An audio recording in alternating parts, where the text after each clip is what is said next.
Welcome to the DraftKings Market Movers here on Drafting Out Loud. On today's episode, we look at the risers who should not be rising. We look at the fallers who should not be falling. And then we look at the value players who are soon no longer going to be values. Let's get into it. Here are our risers. Like I said, there's a couple of risers that should not be rising, and we got two of them. Those two are number one, George Kittle. He is now at pick 104. He's risen over the past month, week, and days on DraftKings.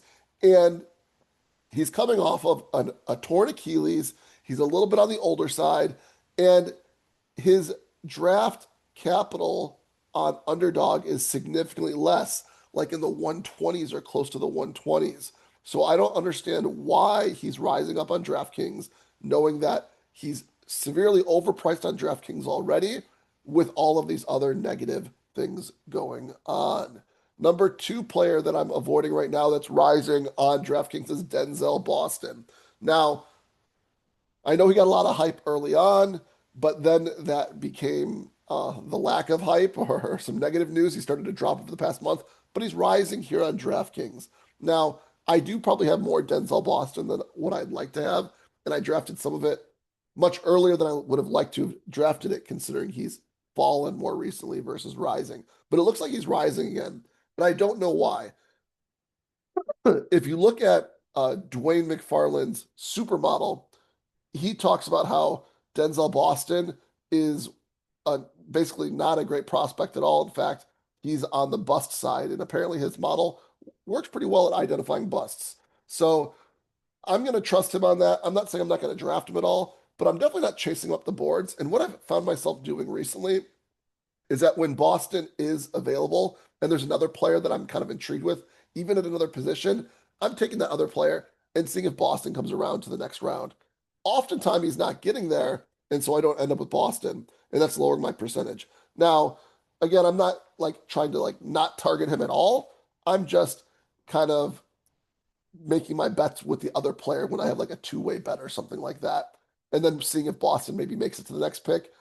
And I'm happy with it. If he doesn't, whatever, I'm lowering my exposure a little bit and I'm not chasing him up the boards. Definitely not going to be chasing him up the boards. Two other honorable mentions for the risers. Not sure why they're rising exactly. Would be Zach Ertz and Marvin Mims. They're later picks, so I guess it doesn't matter, right? Grab them with your last pick, whatever. Zach Ertz coming off a torn Achilles. Torn ACL, sorry.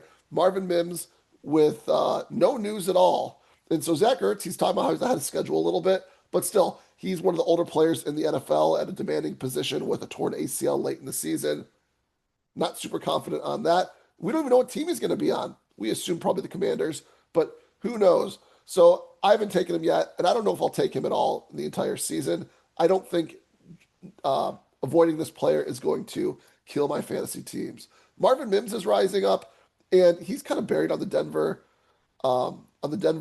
depth chart. We don't know if he's going to be on Denver as the offseason progresses. That being said, he's always had a lot of upside, and so people have been excited about him, but he hasn't been able to consistently bring that into production. And I don't see anything that is saying that he's going to be able to on the Denver team. Now, if he gets traded to another team, maybe he's a more exciting prospect, but I don't even know about that exactly. So he's another player that I really haven't been drafting since Denver signed Jalen Waddle or traded for Jalen Waddle. Does it hurt to take them with your last pick? Probably not. So do it if you want to, but I don't understand why they're really rising up the board. Now let's look at our fallers. Again, there's a couple fallers. There's actually only one faller on this list that probably shouldn't be falling. And that faller is at the top of the list in Rashee Rice. I don't know why he's falling right now. Of course, there was the hype at the beginning, making him rise up 32%. But now he's fallen over the last 2 days. He's a little bit more expensive on DraftKings relative to underdog. And so maybe that's the reason why. But at pick 20, I think he's still a pick that you want to make right now, probably.